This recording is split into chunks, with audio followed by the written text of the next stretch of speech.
Friends, હવે આપણે જોઈએ હુકના નિયમ બાદ કે પ્રતિબળ વિરુદ્ધ વિકૃતિનો આલેખ દોરી આપણને કોઈ ધાતુ માટે એનો આલેખ દોરવાનો છે અને સમજાવવાનું છે. તો મેં અહીંયા એક આલેખ દોર્યો છે. એમાં એક્સ અને વાય અક્ષ છે. તો એક્સ અક્ષ પર મારી પાસે વિકૃતિ છે, જ્યારે તેના વાય અક્ષ પર મારી પાસે શું છે? તો મારી પાસે પ્રતિબળ છે. ઓકે, હવે આ વિકૃતિ અને પ્રતિબળ તો શું થાય છે? આપણો આલેખ ઓ થી એ પર જાય છે તો કેવો વધે છે? સુરેખ, એક સરખો સીધી રેખામાં જાય છે. બરાબર. પછી ત્યારબાદ એ થોડોક વળી જાય છે અને સી સુધી આગળ જાય છે. પછી શું થાય છે? એકદમ તેની વિકૃતિમાં વધારો થાય છે. બહુ ઝડપથી વધારો જોવાય છે ને આપણને. પ્રબળતામાં એટલો ફેરફાર આવતો નથી, પરંતુ વિકૃતિ બહુ ઝડપથી વધતી જોવાય છે એક્સ અક્ષ બાજુ. બરાબર. અને છેલ્લે ઈ પોઈન્ટ પર પહોંચે છે અને ઈ પોઈન્ટ પર ફ્રેક્ચર પોઈન્ટ છે એવું લખેલું છે. બરાબર. હવે એ પોઈન્ટ પર આપણે શું લખ્યું છે? ઓ થી એમાં સ્થિતિસ્થાપક વર્તણૂક છે. સ્થિતિસ્થાપક વર્તણૂક છે એટલે કે બંને કેવા પ્રમાણમાં છે? પ્રતિબળથી વિકૃતિમાં જાય એટલે કે પ્રતિબળ અને વિકૃતિ સમપ્રમાણમાં છે એવું કહી શકાય. માટે એ પોઈન્ટને આપણે શું કીધી છે? સમપ્રમાણતા હદ કહેવામાં આવી છે. પછી બી પોઈન્ટ છે. બી પોઈન્ટ છે એટલે કે એનું આધીન બિંદુ છે. આધીન બિંદુ એટલે શું? કે જે સમપ્રમાણતાની હદ પર આપણો પદાર્થ પાછો પોતાની મૂળ સ્થાન પર આવી શકતો હતો, પરંતુ પછી બી સુધી એને ખેંચવામાં આવે, અથવા તો કોઈ ધાતુ છે તો ધાતુનું સંકોચન કરવામાં. આપણે હમણાં ખેંચવાની વાત કરીશું. તો ધાતુ જે લીધી છે એ ધાતુને ખેંચવામાં આવે એના ઉપર વજન વધારીને, તો પણ એ બી બિંદુથી શું થઈ જાય છે? પાછો પોતાની મૂળ જગ્યા પર પાછો આવી શકે છે. પરંતુ જો આપણે બી બિંદુ પરથી તેના પર હજી વજન વધારી દઈએ એટલે કે એ પદાર્થમાં તણાવ બળ વધી જશે, એટલે કે એના ઉપર વધારે પડતું બળ લાગશે. વધારે બળ લાગશે એટલે ક્યાં પહોંચશે?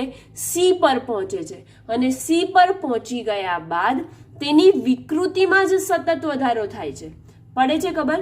વિકૃતિમાં વધારો થાય છે, પરંતુ તેની પ્રબળતામાં એટલો કંઈક ફેરફાર થતો નથી. આનો મતલબ એ થયો કે વિકૃતિ વધતી જાય છે ત્યારે આ પદાર્થ પાછો સી પરથી પાછો પોતાના મૂળ સ્થાન પર આવી શકતો નથી.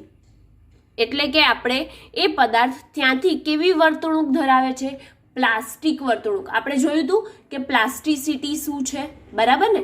તો જે પદાર્થને પોતાના સ્થાન પર પાછો ના આવી શકતો હોય, અથવા તો તેનો આકાર ફેરફાર થઈ જાય પછી તે મૂળ આકાર ગ્રહણ ના કરે, એવી વર્તણૂક કઈ કહેવાય? પ્લાસ્ટિક વર્તણૂક. પછી ડી સુધી એની વિકૃતિ ખૂબ જ ઝડપથી વધે છે અને આ ડી બિંદુ પછી તે ઈ બિંદુ પર તે તૂટી જાય છે. જે ધાતુ છે અથવા તો તમે જે પદાર્થ લીધો છે એ જો ઈ બિંદુ સાથે પહોંચી જાય તો એ શું થઈ જાય છે? તૂટી જાય છે. માટે એને કયો પોઈન્ટ કીધો છે? ફ્રેક્ચર પોઈન્ટ કીધો છે. બરાબર.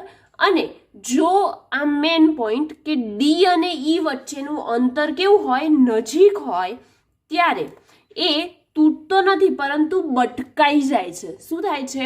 બટકાઈ જાય છે. અને જો ઈ અને ડી બંને એકબીજાથી દૂર હશે તો આ જે પદાર્થ છે એ ફ્રેક્ચર થઈ જાય છે, એટલે કે તૂટી જાય છે. બરાબર. હવે આપણે એક એક પોઈન્ટ ટુ પોઈન્ટ લખીને સમજીએ એટલે આપણને વધારે ખ્યાલ આવશે. તો આકૃતિ પરથી તમે શું કહી શકો? કે આકૃતિમાં પ્રતિબળ વિરુદ્ધ વિકૃતિનો આલેખ દર્શાવેલો છે અને આલેખ પરથી જોઈ શકાય કે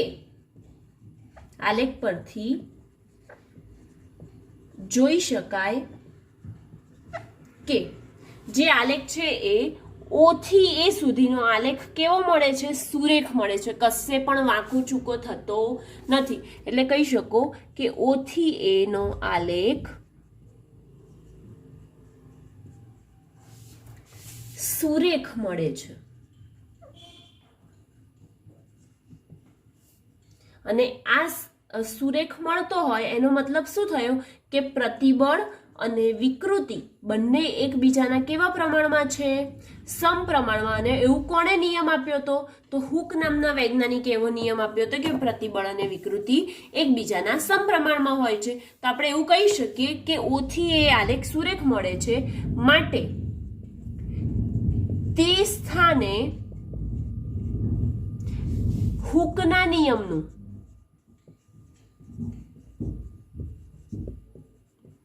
પાલન થાય છે. જ્યારે તેના પર વિરૂપક બળ દૂર કરવામાં આવે, એટલે કે આપણે ડાયરેક્ટ લખીએ કે જો વિરૂપક બળ દૂર કરવામાં આવે ત્યારે પદાર્થ પોતાના મૂળ સ્થાન પુનઃ પ્રાપ્ત કરે છે.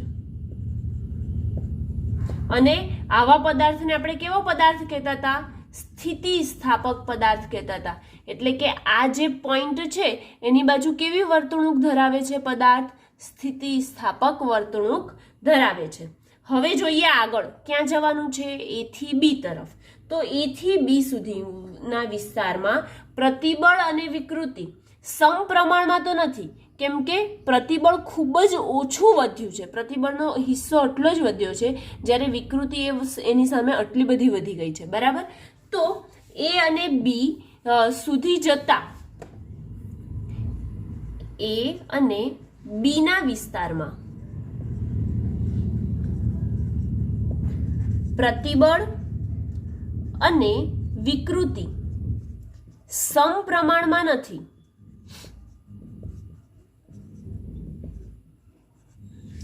પરંતુ આ સ્થાને એટલે કયું સ્થાન? બી સ્થાને જો પદાર્થ હોય તો તે તેના મૂળ સ્થાન પાછું અથવા તો પુનઃ પ્રાપ્ત કરી શકે છે. પરંતુ જો બી પોઈન્ટ પછી, એટલે કે બી પોઈન્ટ પછી તેના પર બોજ એટલે કે વજન વધારવામાં આવે તો તે બિંદુએ બોજ વધારવામાં આવે એટલે તે સી બિંદુએ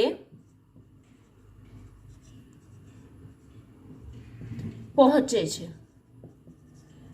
અને સી બિંદુ પર પહોંચ્યા પછી પદાર્થની વિકૃતિમાં જ શું થાય છે? સતત વધારો થાય છે. સતત વધારો થાય છે અને તે પોતાનો મૂળ આકાર અથવા તો મૂળ સ્થાન પ્રાપ્ત કરી શકતો નથી. એટલે કે જ્યાં સુધી પ્રાપ્ત કરી શકે એ બિંદુને આપણે કયું બિંદુ કહેતા હતા? આધીન બિંદુ કહેતા હતા. અને એ બિંદુએ જે પ્રબળતા હતી એ પ્રબળતાને આપણે સિગ્મા વાય એટલે કે આધીન પ્રબળતા સ્વરૂપે દર્શાવતા હતા, કેમ કે તે પોતાનો મૂળ આકાર શું કરતી હતી?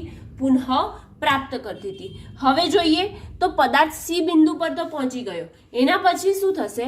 તો પદાર્થ સી થી ડી જાય છે, ત્યાં તેની વિકૃતિ ખૂબ ઝડપથી વધે છે. જો તેનામાં બોજ વધારવામાં ન આવે તો પણ તેની વિકૃતિમાં ખૂબ જ ઝડપથી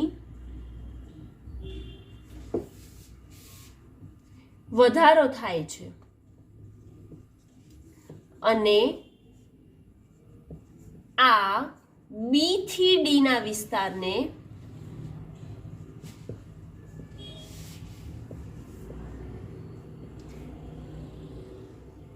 વિસ્તાર છે ત્યાં પદાર્થ કેવી વર્તણૂક ધરાવે છે? તો પ્લાસ્ટિક વર્તણૂક ધરાવે છે. ઓકે, અને આવું પ્લાસ્ટિક વર્તણૂક ધરાવે છે તો આવા વિરૂપણને પ્લાસ્ટિક વિરૂપણ કહેવામાં આવે છે. હવે આલેખ પરના જે ડી બિંદુએ છે, ડી બિંદુ એ પદાર્થની શું છે? અંતિમ પ્રબળતા છે. તો અંતિમ પ્રબળતા બાદ પણ આપણો આલેખમાં વિકૃતિમાં ઘટાડો થતો નથી, એટલે કે વિકૃતિ સતત ઉદ્ભવતી રહે છે અને પદાર્થ ઈ બિંદુ પર પહોંચે ત્યારે તે પદાર્થ તૂટી જાય છે. તો આપણે લખી કાઢીએ કે આલેખમાં ડી બિંદુને દ્રવ્યની અંતિમ પ્રબળતા કહેવામાં આવે છે અને આ બિંદુથી આગળ લાગુ પાડેલ આ બિંદુથી આગળ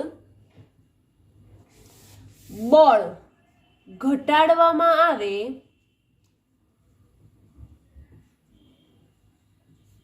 તો પણ તેનામાં શું ઉદ્ભવે છે? વિકૃતિ ઉદ્ભવે છે.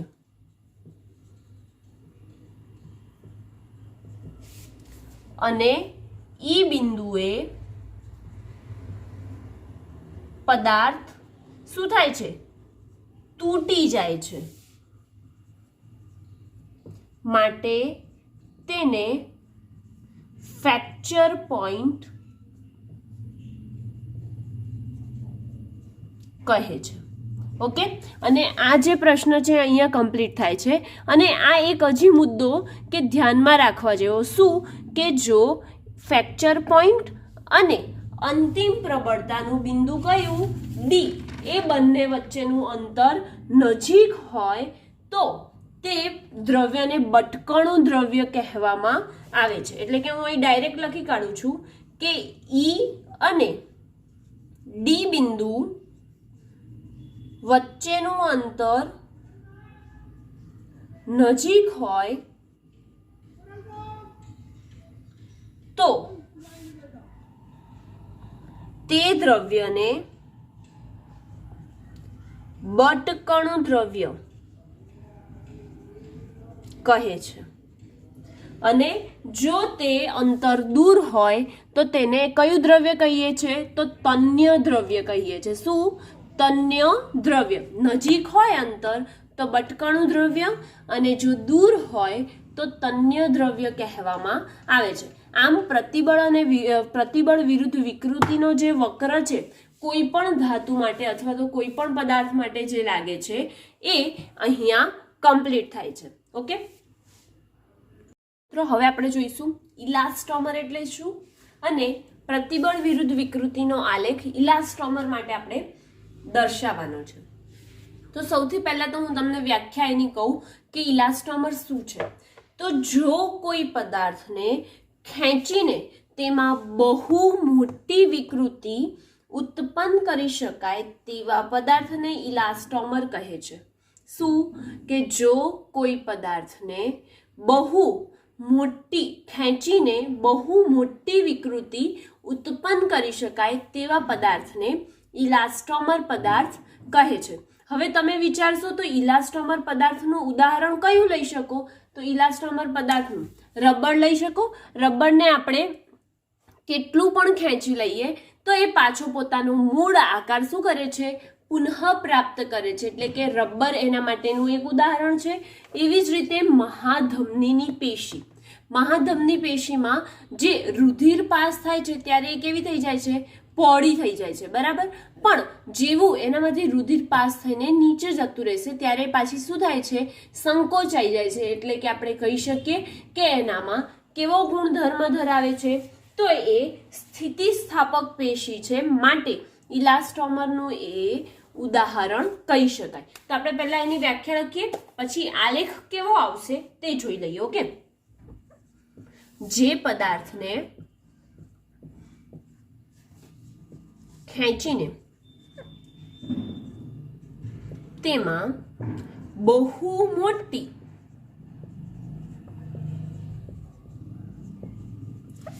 વિકૃતિ ઉત્પન્ન કરી શકાય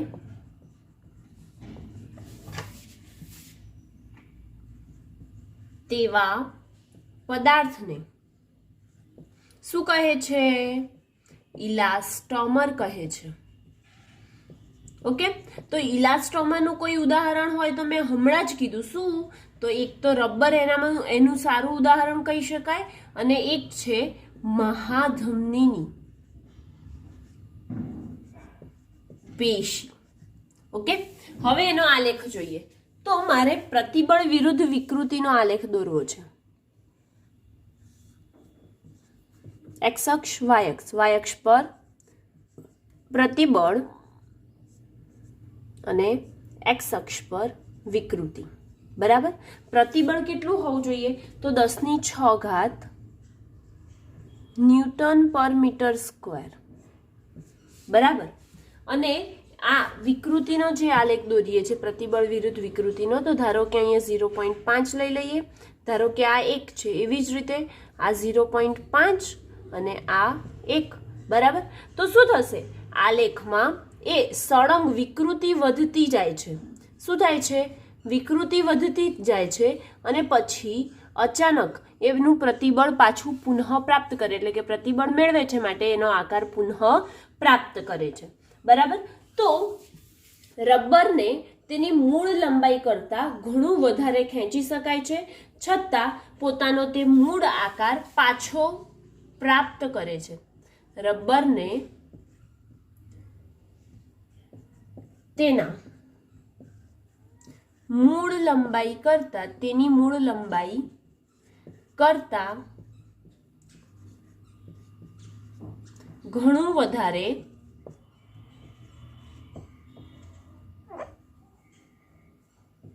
વધારે ખેંચી શકાય છે,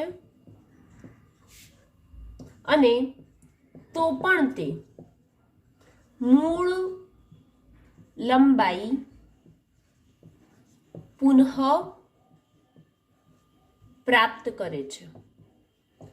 એવી જ રીતે તો આકૃતિમાં જે આપણે દર્શાવ્યું છે, એટલે કે જે આલેખમાં દર્શાવ્યું છે ને તે, તો આકૃતિમાં હૃદયથી રુધિરને લઈ જતી મહાધમની પેશી ધમનીની સ્થિતિસ્થાપક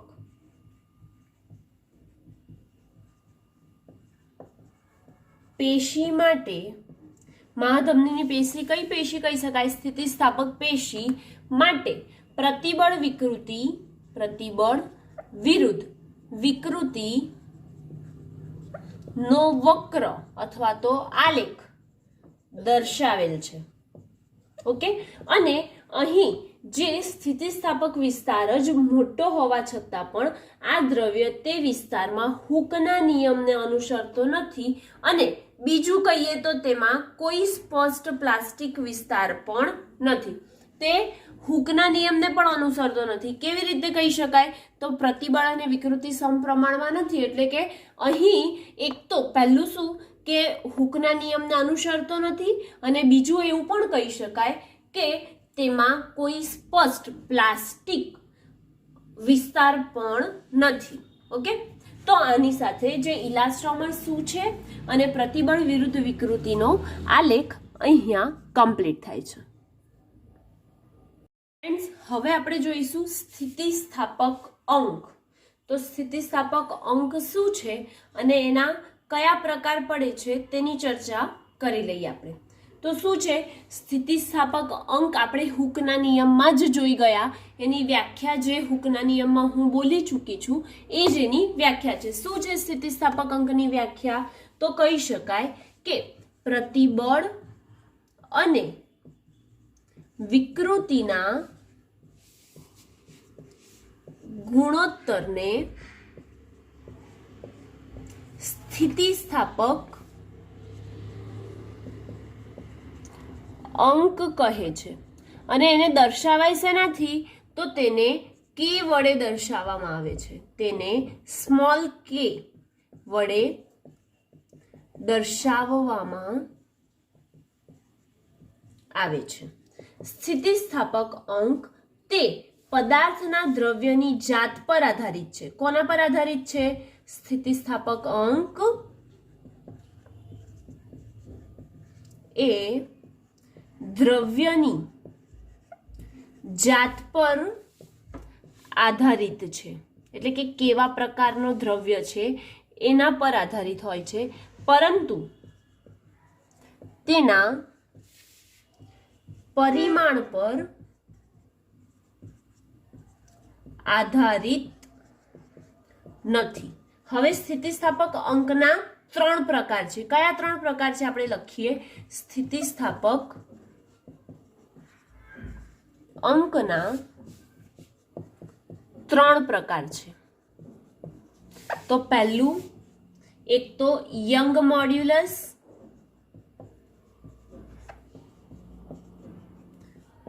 વાય, પછી બીજું આકાર સ્થિતિસ્થાપકતાંક, આકાર સ્થિતિસ્થાપક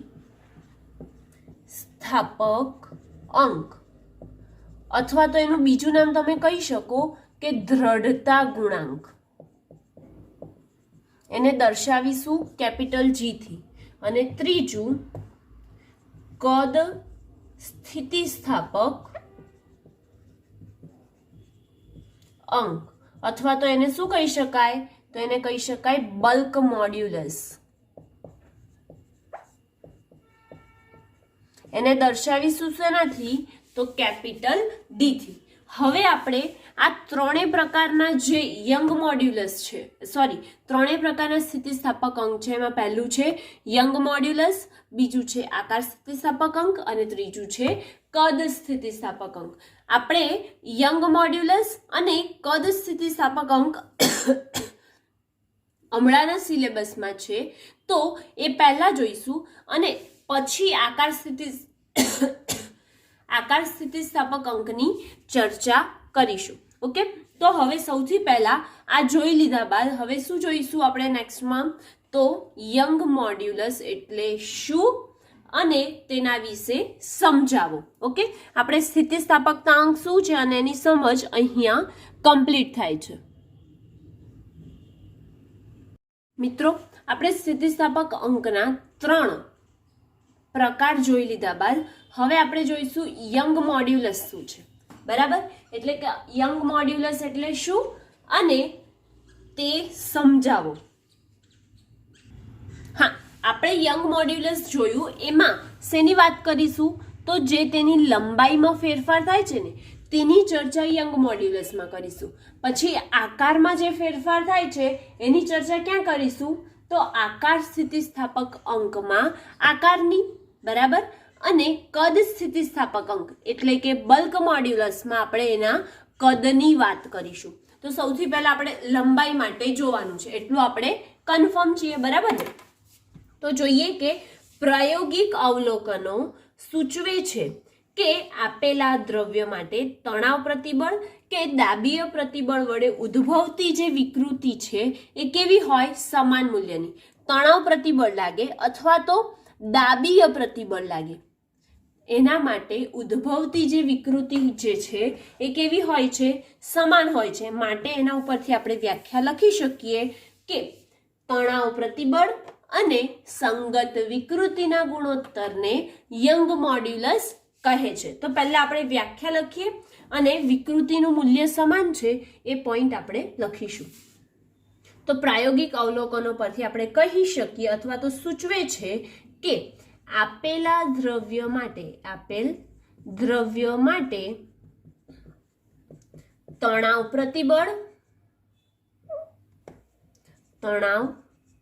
પ્રતિબળ કે દાબીય પ્રતિબળ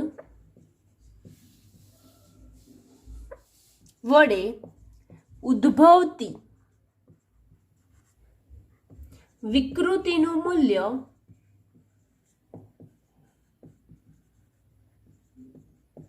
સમાન હોય છે. ઓકે, હવે નેક્સ્ટ પોઈન્ટ જો જોઈએ તો શું લખી શકાય કે તણાવ પ્રતિબળ અને સંગત વિકૃતિના ગુણોત્તરને શું કહીએ છીએ? યંગ મોડ્યુલસ કહેવામાં આવે છે. તો લખીશું તણાવ પ્રતિબળ અને સંગત વિકૃતિ ના ગુણોત્તરને યંગ મોડ્યુલસ કહે છે. હવે યંગ મોડ્યુલસને દર્શાવાય શેનાથી? તો યંગ મોડ્યુલસને વાય વડે, કેપિટલ વાય હે ને, દર્શાવવામાં આવે છે. પછી ત્યારબાદ નેક્સ્ટ પોઈન્ટ જોઈએ તો એની વ્યાખ્યા લખી લીધી છે, તો આપણે એને ગાણિતિક સ્વરૂપોમાં લખીશું. માટે યંગ મોડ્યુલસ બરાબર શું? તણાવ પ્રતિબળ. કેમ? કેમ કે તેની લંબાઈમાં વધારો થયો તો કયું બળ લાગે છે? તણાવ બળ લાગે છે. બરાબર, માટે આપણે તણાવ પ્રતિબળ લખીશું. અને વિકૃતિ કઈ પ્રકારની? તો સંગત વિકૃતિ, એના લંબાઈમાં ફેરફાર થાય છે માટે. ઓકે, હવે યંગ મોડ્યુલસને શેનાથી દર્શાવીએ? વાયથી, તણાવ પ્રતિબળને સિગ્માથી અને સંગત વિકૃતિને એપ્સાઇલોનથી. એટલે કે બધાની લંબાઈમાં ફેરફાર થાય માટે મેં sigma L upon epsilon L લખ્યું છે. ઓકે, હવે વાય બરાબર આપણે પ્રતિબળનું સૂત્ર શું લખતા હતા? એફ ના છેદમાં એ લખતા હતા. જ્યારે સંગત વિકૃતિનું સૂત્ર શું લખતા હતા? તો ડેલ્ટા એલ છેદમાં એલ લખતા હતા. તો આ બંનેની કિંમત આપણે આ સમીકરણમાં મૂકીશું તો શું થઈ જશે? એફ અપોન એ છેદમાં ડેલ્ટા એલ અપોન એલ. હવે છેદનો છેદ ઉપર લઈશું અને એ ક્યાં આવશે? તો છેદમાં આવશે. આપણે એ પ્રોસેસ કરીએ હવે કે વાય બરાબર એફ અપોન એ ઇન્ટુ ડેલ્ટા એલ હતું એ પાસે, અને છેદનો છેદ જે છે આ છેદ અને એનો છેદ ક્યાં આવ્યો? અંશમાં. એટલે એલ ક્યાં આવ્યો? અંશમાં આવે છે. તો આપણું સૂત્ર શું મળ્યું? તો વાય બરાબર એફ એલ અપોન એ ડેલ્ટા એલ મળે છે. હવે આપણે કહીએ કે વિકૃતિ જે છે એ કેવી છે? એકમ રહિત છે. બરાબર ને? તો જો વિકૃતિ એકમ રહિત છે માટે યંગ મોડ્યુલસનો